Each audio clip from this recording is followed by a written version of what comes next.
नमस्कार विद्यार्थी मित्रांनो, आज आपण इयत्ता 10वी विज्ञान भाग 1 मधील प्रकरण क्रमांक 2 मूलद्रव्यांचे आवर्ती वर्गीकरण हा धडा अभ्यासत आहोत।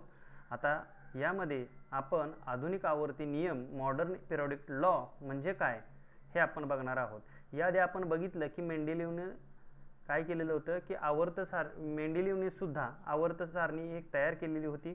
त्यामध्ये काही त्रुटी होत्या, त्या त्रुटीचा अभ्यास करून एक आधुनिक आवर्त नियम म्हणजे एक सारणी तयार केली गेली।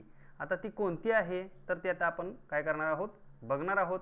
तर बघा की मेंडेलीवने आवर्त सारणी मांडली तेव्हा विज्ञान जगताला अणूच्या अंतरंगाविषयी माहिती नव्हती। जेव्हा मेंडेलीवने आवर्त सारणी जेव्हा मांडलेली होती तेव्हा काय झालं की विज्ञान जगतामध्ये अणूचं अंतरंग, अणू म्हणजे काय, लहानात लहान कणाला मूलद्रव्यांच्या अणू असे म्हणतात आणि त्याचं अंतरंग कसं आहे याविषयी कोणालाच माहिती नव्हतं।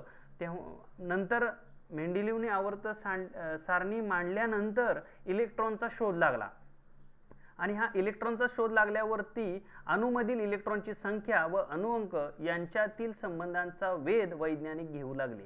मग जेव्हा इलेक्ट्रॉनचा शोध लागला तेव्हा इलेक्ट्रॉनचा शोध लागल्यानंतर या अणूमध्ये इलेक्ट्रॉनची संख्या किती आहे व अणुअंक त्या मूलद्रव्याचा या दोन्हीचा काही संबंध आहे का यांचा वेध वैज्ञानिकांना येऊ लागले आणि मेंडेलीवच्या आवर्त सारणीत अणुअंक हा केवळ मूलद्रव्यांचा क्रमदर्शक अंक होता। आणि मेंडेलीवने काय केलेलं होतं की अणुअंक हा काय आहे, फक्त आवर्त सारणीचा काय आहे, एक क्रमदर्शक अंक आहे, मूलद्रव्याचा एक क्रमदर्शक अंक आहे असं म्हटलेलं होतं। सन 1913 मध्ये इंग्लिश वैज्ञानिक हेनरी मोझले जे इंग्लिश वैज्ञानिक होते 1913 साली जे हेनरी मोझले होते यांनी काय केलं, एक्स-रे नलिका याचा वापर करून प्रयोगाने दाखवून दिलं की मूलद्रव्यांचा अणुअंक म्हणजे त्याला अणुअंक कंसामध्ये झेड म्हटलेला आहे, कॅपिटल झेड, त्याला अणुअंकला हा शब्द इथं आहे। तर मूलद्रव्यांचा अणुअंक म्हणजे त्या मूलद्रव्यांच्या अणुकेंद्रकावरील धनप्रभार अथवा त्याची प्रोटॉनची संख्या होय। आता अणुअंक म्हणजे काय, कोणाला म्हणायचं अणुअंक, तर जे मूलद्रव्य आहे त्या मूलद्रव्याच्या अणूच्या केंद्रकावरती धनप्रभार अथवा त्याची प्रोटॉनची संख्या म्हणजे अणुअंक होय। तर अणुअंक म्हणजे तुमच्या लक्षात आलं असेल की मूलद्रव्याच्या अणुकेंद्रकातील धनप्रभार अथवा त्याची प्रोटॉनची संख्या म्हणजे त्याला आपण काय म्हणतोय, अणुअंक, कंसामध्ये झेड अंकाने दर्शवला जातो। तर मोझलेने अनेक मूलद्रव्यांचे अणुअंक प्रयोगांनी निश्चित केले।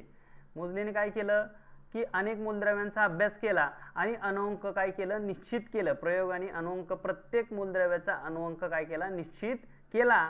त्यामुळे अणुवस्तुमानापेक्षा मूलद्रव्यांचा अधिक मूलभूत गुणधर्म हा अणुअंक आहे हे लक्षात आलं। बघा त्यामुळे काय झालं की आपल्याला माहिती आहे याच्या आधी सगळ्यांनी जे शास्त्र डोबे रायनर असतील किंवा आपण न्यूलँड्स असतील किंवा याच्या आधी आपण बघितलं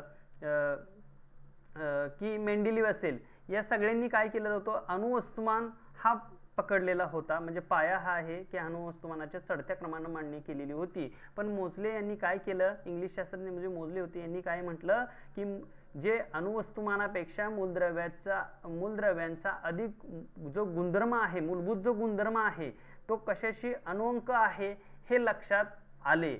यांनी सिद्ध केलं की मूलद्रव्यांचा जो गुणधर्म, मूलभूत गुणधर्म जो आहे तो कोण आहे, तर अणुअंक हाच आहे हे लक्षात आल्यानंतर त्यानुसार मेंडेलीवच्या आवर्त सारणीमध्ये किंवा नियमामध्ये बदल करून आधुनिक आवर्त सारणीचा नियम मांडला गेला। तो असा म्हणजे काय की मूलद्रव्यांचे गुणधर्म हे त्याच्या अणुअंकाचे आवर्ती फल असतात। आपल्याला माहिती आहे मेंडेलीवने काय म्हटलं होतं की मूलद्रव्यांचे गुणधर्म हे त्यांच्या अणुवस्तुमानाचे आवर्ती फल असतात असं म्हटलेलं होतं मेंडेलीवने। म्हणजे अणुअंक इथं जे आहे आधुनिक आवर्त सारणीत तिथं त्यांनी काय म्हटलं, अणुवस्तुमानांक। म्हणून आता हे सिद्ध केल्यानंतर मोझले यांनी काय सिद्ध केलं की मूलभूत गुणधर्म हे अणुअंक आहेत हे सिद्ध केल्यानंतर त्यांनी काय म्हटलं की मूलद्रव्यांचे गुणधर्म हे त्यांच्या अणुअंकाचे आवर्ती फल असतात हे काय केलं, मोझलेनं सिद्ध केलं। आता आपल्याला या आधुनिक आवर्त सारणीत चे दीर्घ रूप आपल्याला पाहायचं आहे. नक्की आधुनिक आवर्त सारणीचं रूप कसं आहे, कसं तयार केली ही सारणी, या विषयात आपण माहिती घेणार आहे. त्याला आपण modern periodic table, long form of periodic table हे आपल्याला आता बघायचं आहे. बघा की मूलद्रव्यांची मांडणी त्यांच्या अणुअंकाच्या चढत्या क्रमाने केल्यावर मूलद्रव्यांचे वर्गीकरण मिळते, ते म्हणजे आधुनिक आवर्त सारणी होय.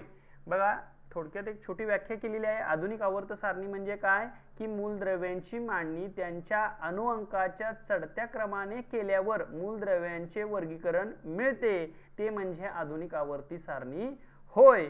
अणुअंक आधारभूत धरून, कोण आधारभूत धरले आता, अणुअंक, अणुअंक हा आधारभूत धरून तयार झालेल्या आधुनिक आवर्त सारणीमुळे मूलद्रव्यांच्या गुणधर्माचे भाकीत अधिक अचूकपणे करता येते. बघा अणुअंक हा आधारभूत काय धरलाय, आधारभूत धरलाय म्हणजे पाया असं आपण म्हणूया की अणुअंक हा आधारभूत धरलेला आहे आणि तो आधारभूत धरल्यामुळं आधुनिक आवर्त सारणीत काय झालेलं आहे, मूलद्रव्यांच्या गुणधर्माचे भाकीत अधिक अचूकपणे आपल्याला करता येते. अणुअंक आपण पाया धरल्यामुळे आपल्याला मूलद्रव्यांचे जे गुणधर्म आहे ते आपण काय करू शकतो, भाकीत म्हणजे अंदाज आपण परफेक्ट अचूकपणे काय करू शकतो, वर्तवू शकतो. आधुनिक आवर्त सारणीलाच आधुनिक आवर्त सारणीचे दीर्घरूप असेही म्हणतात आणि या आधुनिक आवर्त जी सारणी आहे तिलाच काय म्हटलेलं आहे, आवर्त सारणीचं दीर्घरूप असेही म्हटलेलं आहे.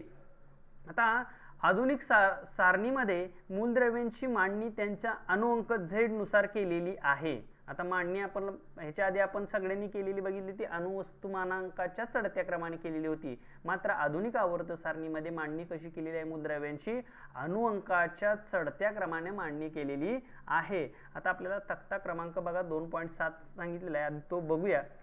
बघा खालच्या साईडला इथं आहे. आता ही आहे बघा आधुनिक आवर्त सारणी.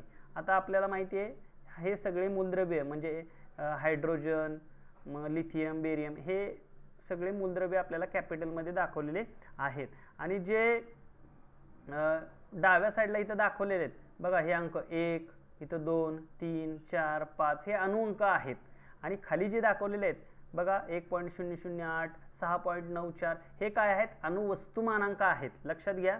आणि अशा प्रकारे मांडणी केलेली आहे. आता या आधुनिक आवर्त सारणीचं आपण बघितलं तर याचं डिटेल्स आपण परत पाहणार आहोत. पुढे पुढे आपल्याला एक एक करून आपण पाहणार आहोत. आता एवढंच लक्षात ठेवायचे, याची मांडणी बघा, हे अणुअंक आहेत, हे अणुवस्तुमानांक आहे आणि हे त्यांचं काय आहे, नाव आहे. हायड्रोजन, लिथियम वगैरे नावं दिलेलीच आहेत. हायड्रोजनला कॅपिटल H म्हटलंय, लिथियमला Li म्हटलंय, बेरिलियमला Be म्हटलंय. शॉर्ट फॉर्म मध्ये सुद्धा नावं दिलेली आहेत. तर बघूया आपल्याला बघा तक्ता सांगितलेला बघायला, मूलद्रव्यांची मांडणी आपण बघितली कशी केली, अणुअंकाच्या चढत्या क्रमाने केलेली दिसते. आता त्यामुळे मेंडेलीवच्या आवर्त सारणीतील बऱ्याचशा त्रुटी आधुनिक आवर्त सारणीत नाहीशा झाल्या आणि अणुअंक हा आपल्याला पाया धरल्यामुळे किंवा आधार धरल्यामुळे आपल्याला एक लक्षात येतंय की मेंडेलीवच्या सारणीमध्ये ज्या त्रुटी राहिलेल्या होत्या त्या सगळ्या त्रुटी या आवर्त सारणीमध्ये, आधुनिक आवर्त सारणीमध्ये नाहीशा झालेल्या आम्हाला दिसतात. मात्र हायड्रोजनच्या स्थानाविषयी संदेह आधुनिक आवर्त सारणीत सुद्धा दूर होत नाही. जो हायड्रोजन पहिलाच मूलद्रव्य आहे आणि त्या हायड्रोजनचे स्थान कुठं द्यायचं, म्हणजे पहिल्या गणात द्यायचं का शून्य गणात द्यायचं, की याविषयी मात्र काय झालेलं होतं, जो गोंधळ निर्माण झालेला होता, जो संदेह होता, तो संदेह मात्र या सारणीमध्ये सुद्धा दूर होत नाही, हे इथं सांगितलेलं आहे.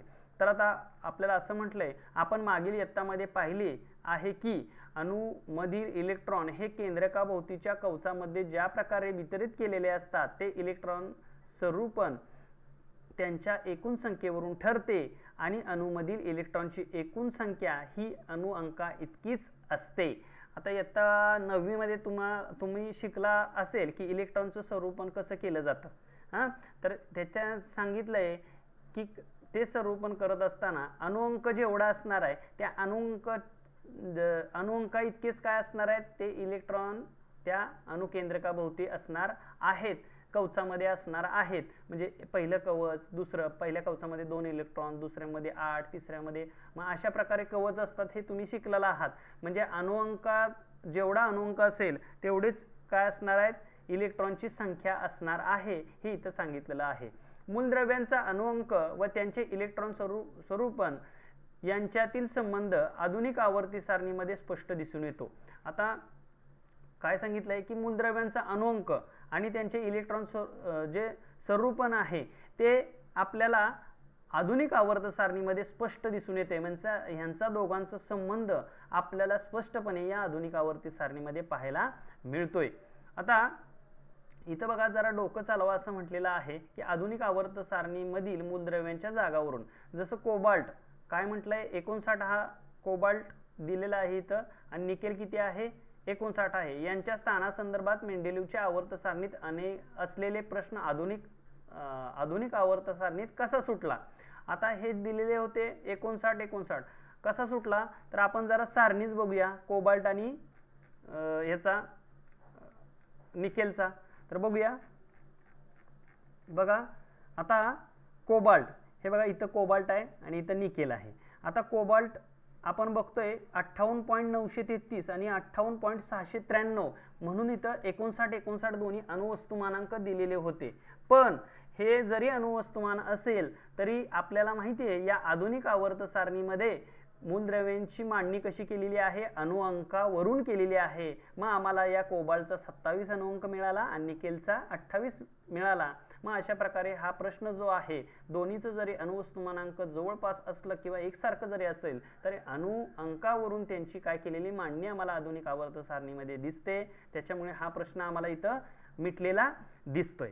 आता दुसरा प्रश्न आपण बघूया काय म्हटलंय. क्लोरीन बघा आता अणुअंक 17 आहे आणि अणुवस्तुमानांक 35 आहे आणि शीतपरीक्षण किती आहे इथं 17 आणि 37 म्हणजे हे समस्थानिके आहेत दोन. तर या समस्थानिकांची जागा आधुनिक आवर्त सारणीमध्ये कशा प्रकारे निश्चित झाली तर एक गोष्ट लक्षात ठेवा की आधुनिक आवर्त सारणीमध्ये कितीही समस्थानिके असतील तरी अणुअंकावरून काय केलेलं आहे मांडणी केलेली आहे. मी आधीच सांगितलं त्याप्रमाणे समस्थानिकांची जागा फक्त एकाच काय केलेली आहे चौकटीमध्ये पाहायला मिळते. म्हणजे जरी आमच्या इथं अणुवस्तुमानांक वेगळे असले मूलद्रव्य तोच आहे फक्त त्याचं काय आहे तर अणुवस्तुमानांक 35 37 अजून काय असेल मात्र अणुअंक मात्र त्याचा काय एकच आहे. त्याच्यामुळे त्याची जागा एकाच चौकटीमध्ये असणार आहे. म्हणजे हे अशा प्रकारे जागा आपल्याला आधुनिक आवर्त सारणीमध्ये निश्चित केलेली दिसते. क्रोमियम बघा दिलंय की अणुअंक 24 आणि अणुवस्तुमानांक काय दिसतंय 52 दिसतोय. मॅग्नीज मध्ये 25 आणि 55. तर या दोन मूलद्रव्यांच्या दरम्यान 53 किंवा 54 अणुवस्तुमान असलेल्या मूलद्रव्य असू शकेल का तर इथं उत्तर येणार आहे नाही. कारण की इथं अणुअंक 24 आहे आणि इथं 25 आहे. 24 नंतर काय येतोय 25 येतोय म्हणजे याच्यामध्ये अणुअंक दुसरा असू शकणार नाही. जरी अणुवस्तुमानांक असतील अणुवस्तुमान जरी असतील तरी पण अणुअंकावरून मांडणी केल्यामुळं या 24 अणुअंक आणि याचा 25 त्याच्यामुळे याच्या दरम्यान कुठलाही मूलद्रव्य असणार नाही. आधुनिक आवर्त सारणीत हायड्रोजनला कोठे ठेवावे असे तुम्हाला वाटते. हॅलोजनच्या गणात 17 मध्ये की अल्कधातूचे गण 1 मध्ये. तर आता बघा हायड्रोजन आपण आता जरा हा टेबलच बघूया की हायड्रोजन काय आहे 1 आहे. अणुअंक त्याचा किती दाखवतोय 1. अणुवस्तुमानांक सुद्धा आपल्याला इथे किती मिळतोय 1.008 म्हणजे एकच आपण पकडूया. जर आता आपल्याला विचारलंय की नक्की ह्या हॅलोजन 18व्या गणात ठेवायचं की पहिल्याच गणात ठेवायचं तर आपल्याला माहिती आहे जर हायड्रोजननं त्याच्याच म्हणजे अणुअंक 1 असल्यामुळे त्याच्यामध्ये फक्त 1 इलेक्ट्रॉन आहे आणि हा जर 1 इलेक्ट्रॉन त्यांनी दुसऱ्याला दिला तर तो संतृप्त होणार आहे. येते का लक्षात. म्हणजे आपल्याला तिथं हायड्रोजन H+ आयन मिळणार आहे म्हणजे संतृप्त होणार आहे. पण जर त्यांनी घेतला तर मात्र काय होतंय तो संतृप्त राहत नाही. त्यामुळं या ठिकाणीच गण 1 मध्येच ठेवला तर हायड्रोजन आपल्याला काय आपल्याला वाटतंय की हायड्रोजनचे स्थान हे गण 1 मध्येच असलं पाहिजे तर तो काय होणार आहे संतृप्त होणार आहे. म्हणजे 1 गेला की त्याच्यामध्ये कोणताच इलेक्ट्रॉन राहणार नाही. त्याच्यामुळे आपण तसं म्हणू शकतो की गण 1 मध्ये त्याला ठेवलं तर चालू शकतं. बघा आता आधुनिक आवर्त सारणीची रचना. आता ह्याची रचना बघायचंय. बघा आपल्याला माहिती आहे जसं आपण मेंडेलीवच्या आवर्त सारणीची रचना बघितली तसं यामध्ये जरा फरक आहे की आधुनिक आवर्त सारणीमध्ये फक्त दोन्हीमध्ये साम्य काय आहे की उभे जे स्तंभ आहेत त्यांना गण म्हणतात आणि आडव्या ओळी आहेत त्यांना आवर्त असे म्हणतात. सेम आधुनिक आवर्त सारणीमध्ये त्यांना सुद्धा तसंच बोललं जाते बघा, की आधुनिक आवर्त सारणीमध्ये 7 आडव्या ओळी आहेत. आडव्या ओळी किती आहेत? 7. त्या म्हणजे 1 ते 7 आवर्त. आडव्या ओळी ते किती आहेत? 1 ते 7च आहेत. मेंडेलीवच्या आवर्त सारणीमध्ये सुद्धा तेवढ्याच होत्या. तसेच या सारणीत उभे किती आहेत? 18 स्तंभ आहेत. मात्र मेंडेलीवच्या आवर्त सारणीमध्ये 18 नव्हते, तिथं 8च होते. इथं किती आहेत? 18 स्तंभ आहेत, म्हणजे ते 18 गण आहेत. 1 ते 18 गण आहेत आणि 1 ते 7 काय आहे? आवर्त. आडव्या ओळी म्हणजे आवर्त, म्हणजे 1 ते 7. बघा लक्षात घ्या, हे बघा 1 ते 7 आवर्त आहेत. 1 2 3 4 5 6 आणि 7. हे बघा ही एक ओळ, 2 3 4 5 6 आणि 7. 7 आडव्या ओळी 7व्या त्याला आवर्त म्हणतात. आणि बघा उभे स्तंभ 1 2 3 4 5 असे करून 13 14 15 16 17 18 उभे किती आहेत? 18 गण आहेत. ते आपल्याला इथं सांगितलेलं आहे. अजून काय बोलतायत बघा, आवर्त व गण यांच्या रचनेतून चौकट तयार होतात. या चौकटीमध्ये वरच्या बाजूला ओळीने अनुअंक दर्शवलेले असतात. प्रत्येक चौकट ही एका मूलद्रव्याची जागा आहे. मगाशी मी तुम्हाला सांगितलं बघा, की प्रत्येक जो वरती दर्शवलेला अंक आहे हा काय आहे? अनुअंक आहे. ह्या मूलद्रव्यांचा प्रत्येक चौकटीत हा दर्शवलेला अंक काय आहे? अनुअंक आहे. आणि एका चौकटीत एकाच मूलद्रव्याला जागा दिलेली आहे. म्हणजे इथं फक्त हायड्रोजनच आहे, इथं फक्त लिथियम आहे, इथं बेरिलियम आहे. एका चौकटीमध्ये एकाचीच जागा आहे, हे आपल्याला इथं सांगितलेलं आहे. आता अजून काय सांगितलंय, की 7 ओळी व्यतिरिक्त आवर्त सारणीच्या तळाशी आणखीन 2 ओळी स्वतंत्रपणे दाखवलेल्या आहेत. आता या 7 ओळी आडव्या आहेत, पण खालच्या साईडला अजून 2 ओळी स्वतंत्रपणे दाखवलेल्या आहेत. त्यांना अनुक्रमे लॅन्थेनाइड श्रेणी आणि ॲक्टिनाइड श्रेणी असेही म्हणतात. आता त्यांना काय म्हणतात बघा, ह्या आडव्या ओळी आपण बघितलं, या 7 आडव्या ओळी 1 2 3 4 5 6 आणि हे 7 अशा प्रकारे ही 7 ओळी इथं संपली. त्याच्या व्यतिरिक्त खाली 2 अजून आडव्या ओळी आपल्याला पाहायला मिळतात. एकाला म्हणतात लॅन्थेनाइड श्रेणी आणि याला ॲक्टिनाइड श्रेणी असे. ह्याला वरच्याला लॅन्थेनाइड श्रेणी आणि ह्याला ॲक्टिनाइड श्रेणी असे 2 काय आपल्याला आडव्या ओळी पाहायला मिळतात. बघा अजून काय सांगितलंय, की यामध्ये 2 श्रेणीसह म्हणजे ते खालच्या 2 श्रेणी आणि वरचा टेबल या दोन्ही श्रेणीसह आवर्त सारणीत 118 चौकटी आहेत. किती चौकटी आहेत? 118. म्हणजे 1 ते 7 आवर्त, 1 ते 18 गण आणि खालच्या 2 आडव्या लॅन्थेनाइड श्रेणी आणि ॲक्टिनाइड श्रेणी या सगळ्या श्रेणीमधल्या चौकटींची जर बेरीज केली तर ती किती मिळते? 118 चौकटी आपल्याला या आवर्त सारणीमध्ये पाहायला मिळतात.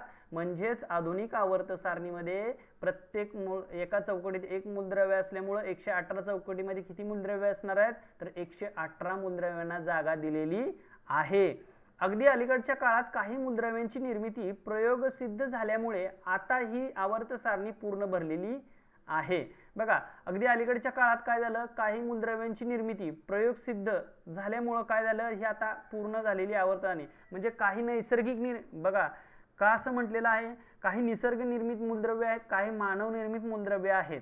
मग काही अलीकडच्या काळात काय नवीन मानवाने मूलद्रव्यांचा शोध लावला आणि हे शोध लावल्यामुळे पूर्ण आवर्त सारणी आपल्याला भरलेली दिसते. म्हणजे सर्व 118 मूलद्रव्ये आता शोधली गेलेली आहेत. म्हणजे आतापर्यंत 118 मूलद्रव्ये यांचा शोध लागलेला आहे. संपूर्ण आवर्त सारणीत एस खंड, पी खंड, डी खंड, एफ खंड अशा 4 खंडामध्ये विभागले आहे. तर एस खंड हा गण 1 व 2 चा बनलेला आहे. बघा आता आपण खंड बघूया आवर्त सारणीमध्ये. बघा हे आपल्याला दाखवलेलंच आहे. बघा हे 1 गण 2 गण हा एस खंड. डी खंड कुठला आहे? 3 पासून 12 पर्यंत काय आहे? डी खंड आहे. म्हणजे 3 4 5 असे उभे. आता पी खंड कुठून आहे? 13 ते 18 म्हणजे 13 14 15 16 17 18 हे कुठपर्यंत? इथपर्यंतच आहे. लक्षात घ्या. लक्षात येत आहे. म्हणजे एस खंडामध्ये किती गण आहेत? 2 गण आहेत, पहिला आणि दुसरा. डी खंडामध्ये किती गण आहेत?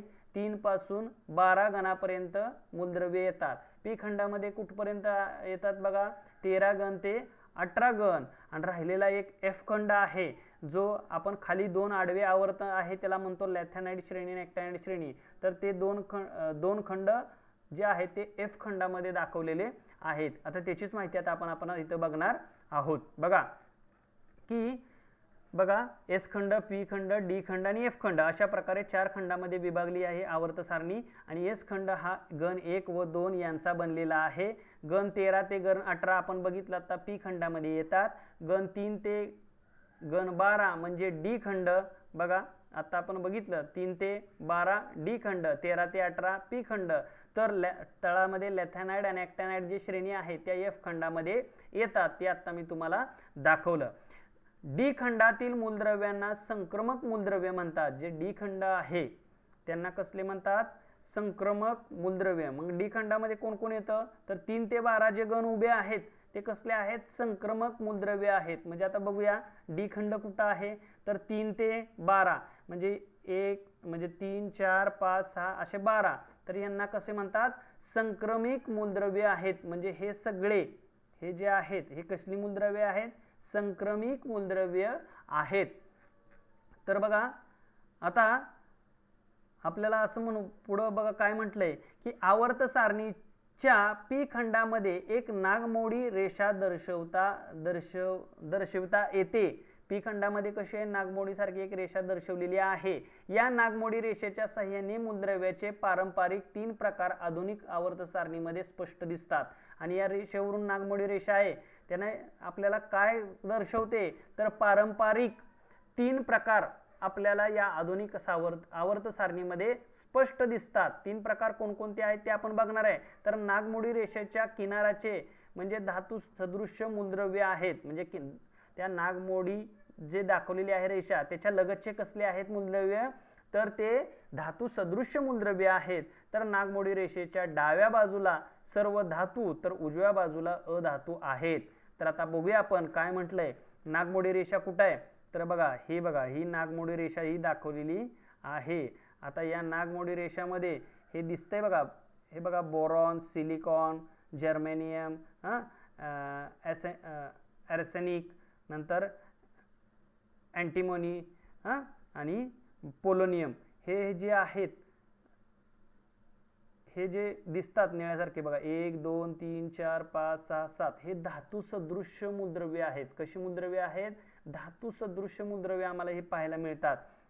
आणि या रेषे म्हणजे ह्या नागमोडी रेषेच्या डाव्या साईडला म्हणजे हे जे मूलद्रव्य आहेत जसं की ॲल्युमिनियम वगैरे हे टिटॅनियम, लीड हे जे आहेत हे कशा आहेत? धातू मूलद्रव्य आहेत. हे कशा आहेत? धातू मूलद्रव्य आहेत. आणि हे ऑक्सिजन, फ्लोरीन, क्लोरीन, ऑर्गॉन वगैरे, निऑन, हेलियम हे कसले आहेत? तर अधातू मूलद्रव्य आहेत. लक्षात घ्या नागमोडी रेषेच्या लगत असणारे कसे आहेत हे मूलद्रव्य?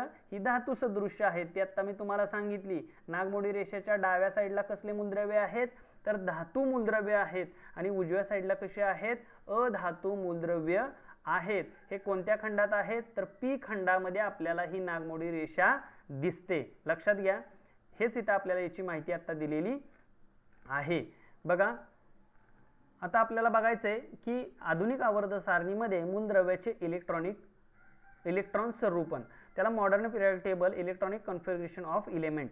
आता आपल्याला गण व आवर्तांची वैशिष्ट्ये आपल्याला आधी बघूया की मूलद्रव्यांच्या गुणधर्माची तुलना केली असता आवर्त सारणीतील गण व आवर्ताची वैशिष्ट्ये समजतात. एखाद्या विशिष्ट गणातील सर्व मूलद्रव्यांच्या विविध गुणधर्मांमध्ये साधर्म्य व प्रवणता असते. मात्र एखाद्या विशिष्ट आवर्तामध्ये एका टोकाकडून दुसऱ्या टोकाकडे जाताना मूलद्रव्यांचे गुणधर्म क्रमाक्रमाने थोडे बदलत जातात. आता याचं वैशिष्ट्य काय आहे बघा. या आधुनिक आवर्त सारणीमध्ये वैशिष्ट्य काय सांगितलंय की जेव्हा आपण डावीकडून इकडून इकडे उजव्या साईडला जातो तेव्हा थोड्या प्रकारे हळूहळू या मूलद्रव्यांच्या गुणधर्मामध्ये बदल होत असताना आपल्याला दिसतात. हे एक खास वैशिष्ट्य आपल्याला या आवर्त सारणीमध्ये पाहायला मिळते. म्हणजे आम्ही इथून पोटॅशियमचं कॅल्शियमचं मध्ये थोडासा गुणधर्म चेंज झाला. इथून असा हळूहळू चेंजेस झालेलं आम्हाला या साईडला दिसतं. आणि गणामध्ये आता हा गण आम्ही पकडला. हा गण 1 गण आणि 2 गण मध्ये काय थोडासा फरक असेल. मात्र गण 1 मध्ये आणि गण 18 मध्ये जागा म्हणजे दोघांमधील अंतर जास्त असल्यामुळे त्यांच्या गुणधर्मामध्ये सुद्धा जास्त फरक आम्हाला दिसणार आहे. म्हणजे हे आम्हाला काय होते आवर्त म्हणजे आडवं म्हणजे आता सोडियमचं आणि पोटॅशियमचं हे काय आपल्याला आवर्त दिसतंय, आडवी ओळी म्हणजे आवर्त, म्हणजे अशा प्रकारे ह्यांचं सुद्धा गुणधर्मामध्ये आम्हाला काय होतंय, खालच्या साईडला जाईल तसं आम्हाला फरक दिसतोय आणि डाव्या साईडनं उजव्या साईडला जाईल ते सुद्धा आम्हाला काय होतंय, फरक दिसतोय. म्हणजे थोडा फरक आम्हाला पाहायला मिळतो. तर बघा, एका आवर्तामध्ये शेजारी शेजारी असणाऱ्या मूलद्रव्यांच्या गुणधर्मामध्ये थोडासा फरक असतो, मात्र दूर असणाऱ्या मूलद्रव्यांच्या गुणधर्मामध्ये खूपच फरक असतो. जे आता मी सांगितलं की एका आवर्तामध्ये, जसं आता बघा की आपल्याला काय म्हटलंय, एका आवर्तामध्ये शेजारी शेजारी असणाऱ्या मूलद्रव्यांच्या गुणधर्मामध्ये थोडासा फरक दिसतो, मात्र दूर असणाऱ्या मूलद्रव्यांच्या गुणधर्मामध्ये खूपच फरक असतो. तसंच एका गणातील मूलद्रव्यांच्या रासायनिक गुणधर्मामध्ये साधर्म्य व प्रवणता म्हणजे त्याला ग्रॅडिएशन म्हणतो दिसून येते. तर आधुनिक आवर्त सारणीतील गण व आवर्ताची ही वैशिष्ट्ये मूलद्रव्यांच्या इलेक्ट्रॉनिक स्वरूपामुळे आहेत. तर आपल्याला काय सांगितलं इथं आधी आपण समजून घेऊया या टेबलवरून, की आत्ताच मी सांगितलं की आवर्त म्हणजे ही 1, 2 ह्या ओळीमध्ये काय होतात, जवळजवळच्या ओळीमध्ये आपल्याला काय होतं की गुणधर्म साधर्म्य म्हणजे थोडे फरक दिसतात. मात्र पहिला जे आवर्त आहे आणि 7वं जे आवर्त आहे यामध्ये मात्र आम्हाला अंतर जास्त दिसतं या टेबलमध्ये, म्हणजे गुणधर्मामध्ये खूप फरक आहे. तसं गणामध्ये सुद्धा आहे. पहिला गण आणि दुसऱ्या गणामध्ये थोडासा फरक आम्हाला दिसणार आहे किंवा थोडंसं साधर्म्य आम्हाला इथं दिसणार आहे. मात्र पहिल्या गणामध्ये आणि या 18व्या गणामध्ये जर आम्ही तुलना केली तर काय होणार आहे, आम्हाला इथं गुणधर्म मात्र आमचे काय दिसणार आहे, जास्त दिसणार आहे. कारण यांच्या दोघांमध्ये सुद्धा अंतर आम्हाला गण भरपूर आहेत, म्हणून आम्हाला हे गुणधर्म यांच्यामध्ये जास्त आढळणार आहेत. तेच इथं सांगितलेलं आहे. आणि असं म्हटलेलं आहे की काय म्हटलंय की हे जे वैशिष्ट्ये जे आहेत आधुनिक आवर्त सारणीमध्ये गण आणि आवर्तांची जी वैशिष्ट्ये आहेत, ही वैशिष्ट्ये कशामुळे आहेत, तर मूलद्रव्यांच्या इलेक्ट्रॉन स्वरूपणामुळे आहेत. इलेक्ट्रॉनचं जो स्वरूपण आहे याच्यामुळे या गण आणि आवर्तांची वैशिष्ट्ये हे आपल्याला म्हणजे सांगायचं त्यांना, गण आणि आवर्तांची वैशिष्ट्ये हे कशामुळे आहेत, तर या इलेक्ट्रॉन स्वरूपणामुळे आहेत हे इथं सांगितलेलं आहे. एखादे मूलद्रव्य आधुनिक आवर्त सारणीच्या कोणत्या गणात व आवर्तामध्ये ठेवायचे हे त्यांच्या इलेक्ट्रॉन स्वरूपणावरून ठरते. आता एखाद्या आधुनिक आवर्त सारणीमध्ये एखादं मूलद्रव्य कोणत्या गणात आणि कोणत्या आवर्तामध्ये ठेवायचं हे कशावरून ठरणार आहे, तर त्या इलेक्ट्रॉन स्वरूपणामुळे आपल्याला कळणार आहे. म्हणजे इलेक्ट्रॉनचं स्वरूपण जसं असेल त्याप्रमाणे कोणत्या गण आणि आवर्तामध्ये ठेवायचं मूलद्रव्याला हे आपल्याला समजणार आहे. आता आपण बघणार आहे की गण व इलेक्ट्रॉनिक स्वरूपण म्हणजे ग्रुप्स अँड इलेक्ट्रॉनिक कॉन्फिगरेशन असं आपल्याला इथं म्हटलेलं आहे. बघा, सांगा पाहू, आधुनिक आवर्त सारणीचे तक्ता क्रमांक 2.7 मध्ये अवलोकन करून गण 1 मधील मूलद्रव्यांची नावे एकाखाली एक लिहा. आता हे तुमच्यासाठी आहे तरी पण थोडंसं बघूया. गण 1 एकाखाली एक नावं म्हणजे बघा, हे हायड्रोजन, लिथियम, सोडियम असं काय करायचे, गण 1 मधील तक्त्यांची नावं एकाखाली एक आपल्याला लिहायचे आहे. शेवटचा येतोय कुठलं, फ्रॅन्सियम फ्रॅन्सियम हा आपल्याला मूलद्रव्य दिसतोय. तर बघा, दुसरा काय प्रश्न आहे, या गणातील पहिल्या 4 मूलद्रव्याचे इलेक्ट्रॉन स्वरूपण लिहा. इलेक्ट्रॉन स्वरूपण आता 9वी मध्ये तुम्ही लिहिलं असेल की पहिला काय दाखवायचा, केंद्रक. नंतर पहिल्या आवर्तामध्ये आता हायड्रोजन मध्ये किती आहे, एकच इलेक्ट्रॉन आहे, म्हणजे इथं डॉट घेऊन एक पहिलं गोल काढल्यानंतर एकच इलेक्ट्रॉन दाखवणार. लिथियम मध्ये किती दाखवणार, 2 इलेक्ट्रॉन. हे अशा प्रकारे म्हणजे तुम्ही इलेक्ट्रॉन स्वरूपण इथं लिहू शकता. पहिल्या 4 सांगितलेलं आहे, पहिल्या 4 मूलद्रव्यांचे. तुम्हाला त्यांच्या इलेक्ट्रॉन स्वरूपणामध्ये कोणता सारखेपणा आढळला. आता यांचं इलेक्ट्रॉन स्वरूपण काढल्यानंतर तुम्हाला सारखेपणा काय आढळतो इथं, की काय आढळणार आहे की शेवटच्या कक्षेमध्ये फक्त एकच इलेक्ट्रॉन राहतोय. प्रत्येक मूलद्रव्याच्या शेवटच्या कक्षेमध्ये जेव्हा तुम्ही इलेक्ट्रॉन स्वरूपण काढाल तेव्हा लक्षात येईल की प्रत्येक मूलद्रव्यांच्या शेवटच्या कक्षेत फक्त एक इलेक्ट्रॉन आम्हाला राहिलेला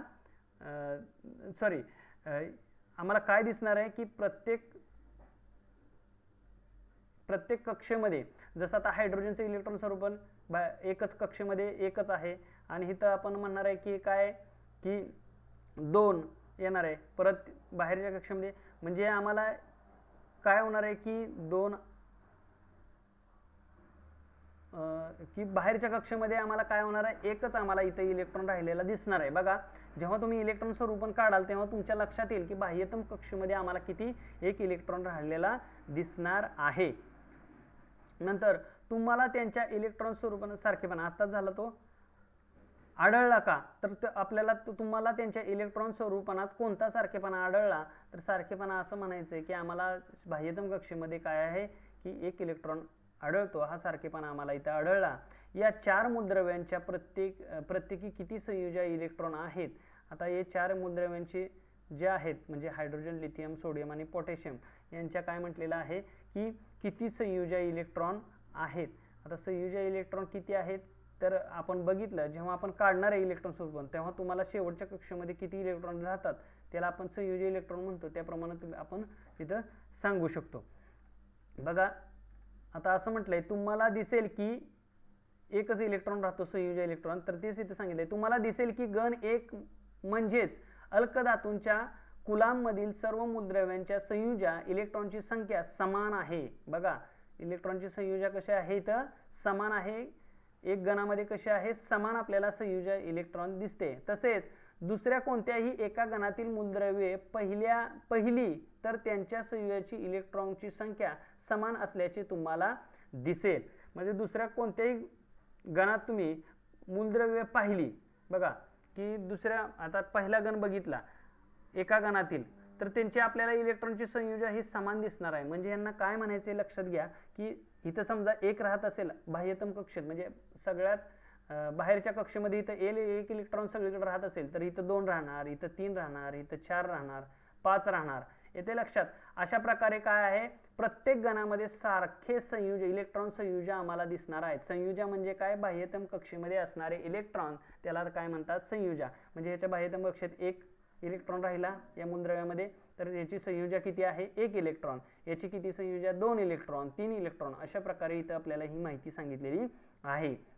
जसं बघा बेरियम, मॅग्नेशियम, कॅल्शियम ही मूलद्रव्ये गण 2 मध्ये म्हणजेच अल्कधर्मी मृदा धातूच्या कुलामध्ये आहेत, त्यांच्या बाह्यतम कवचामध्ये 2 इलेक्ट्रॉन आहेत. म्हणजे गण 2 मध्ये आहेत म्हणजे आत्ताच मी सांगितलं किती इलेक्ट्रॉन असणार बाह्यतम कक्षेत 2 असणार, याच्या 1 असणार, याच्या 2 असणार, याच्या 3 असणार. अशा प्रकारे बाह्यतम कक्षेत किती इलेक्ट्रॉन असणार 2 इलेक्ट्रॉन आहेत. तसेच गण 17 मधील बघा म्हणजेच हॅलोजन कुलामधील फ्लोरीन व क्लोरीन इत्यादी मूलद्रव्याच्या बाह्यतम कवचात 17 इलेक्ट्रॉन आहेत. आता इथं 17 किती इलेक्ट्रॉन आहेत 17 बाह्यतम फ्लोरीन आणि क्लोरीन. एक लक्षात तुमच्या येत असेल की गणानुसार बाह्यतम कक्षेत इलेक्ट्रॉन इथं राहतात. म्हणजे याच्या बाह्यतम कक्षेत 1, याच्या 2, इथं 3, इथं 4. बघा 17च्या बाह्यतम कक्षेमध्ये किती असणार आहे 17, 18चे किती असणार आहे 18च असणार आहे. येते लक्षात. म्हणजे याच्यानुसार आपल्याला बाह्यतम कक्षेमध्ये इलेक्ट्रॉन आढळलेले दिसतात. तर बघा आता अजून काय सांगितलेलं आहे की कोणत्याही एका गणात वरून खाली जाताना बघा एका गणात वरून खाली जाताना इलेक्ट्रॉनचे एक एक कवच वाढत जाते. यावरून आपल्याला असे म्हणता येईल की बाह्यतम कवचाचे इलेक्ट्रॉन स्वरूपन हे आधुनिक आवर्त सारणीतील त्या गणाचे वैशिष्ट्य आहे. मात्र जसे आपण एखाद्या गणावरून खाली जातो तशी कवचांची संख्या सुद्धा वाढते. जर आता काय म्हटले बघा की आपण जसं एक एक काय होतोय गणामधून खाली जातोय. म्हणजे आता समजा हा गण घेतला 2 नंबरचा, इथं